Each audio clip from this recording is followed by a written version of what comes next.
Hey everybody, we're going to talk a little bit about Unit 2 now. This is Chem 107, and we're going to talk about, in this particular video, we're going to talk about Chapter 9, okay, the nature of matter.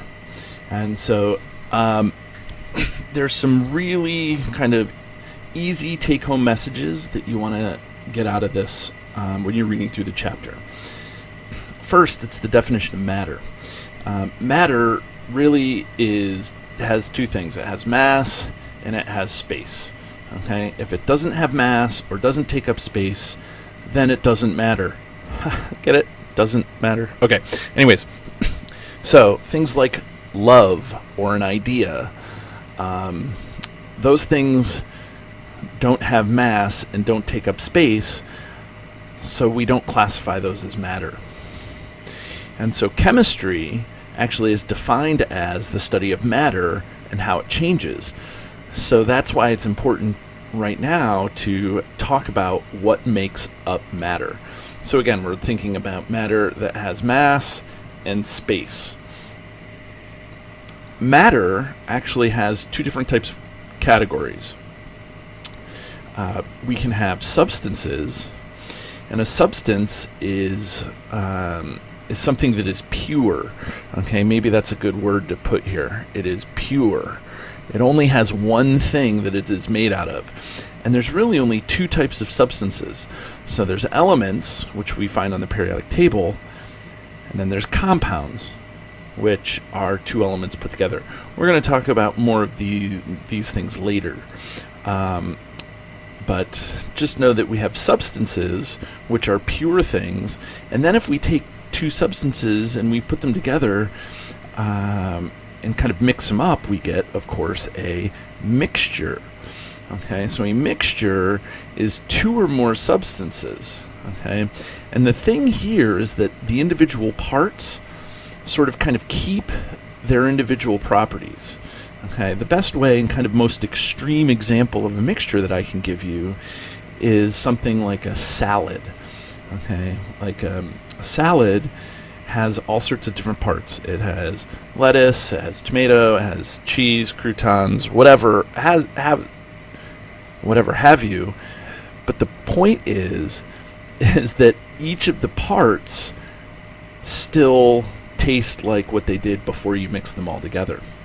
This is not true in a substance. In a substance, the substances, if it's a compound, the compound has its own unique set of properties that don't look like what we started with.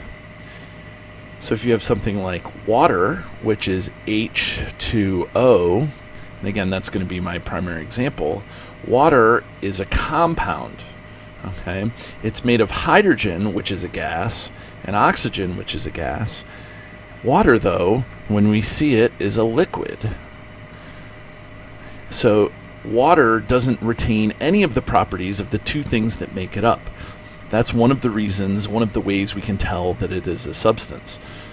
Okay, a mixture then is like a salad, or something that where when you have two or more things together, each of the parts retain its kind of properties when we put them together.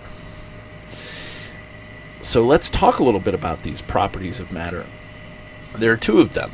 Okay, there's physical properties, which are things that you can observe just by kind of looking at it. Okay, so you look at it. I'll put little eyeballs in there. Okay, so you look at it, and that's going to give you a physical property of something. Yeah, you know, I have mass and color as my examples, but size, texture,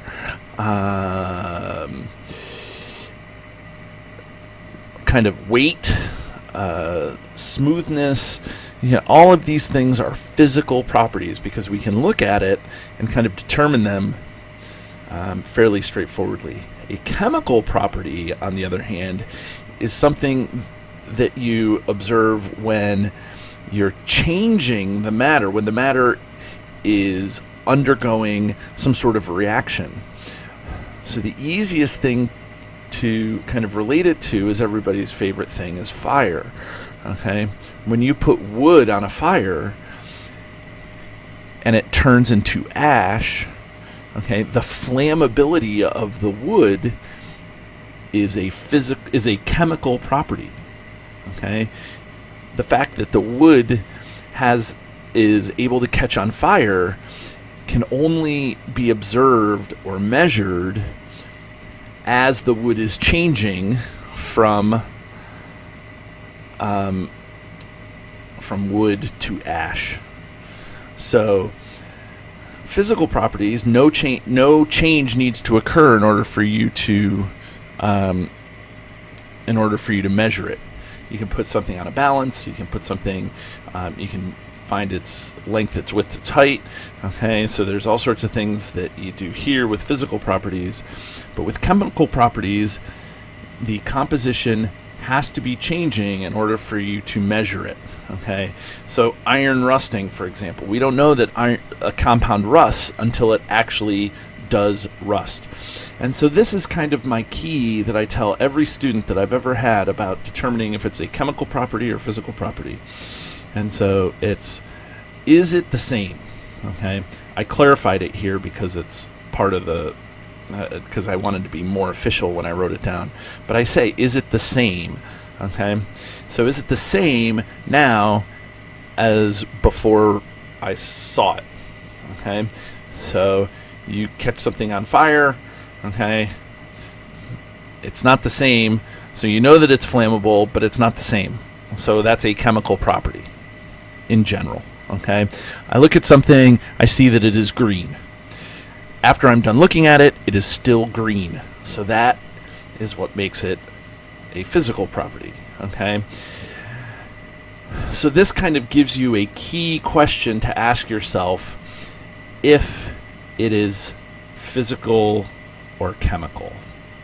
Okay, so that kind of concludes what Chapter 9 is all about. Feel free to go back, look through this, stop, rewind, fast forward, whatever you need to do to get all the notes down, and have a great day.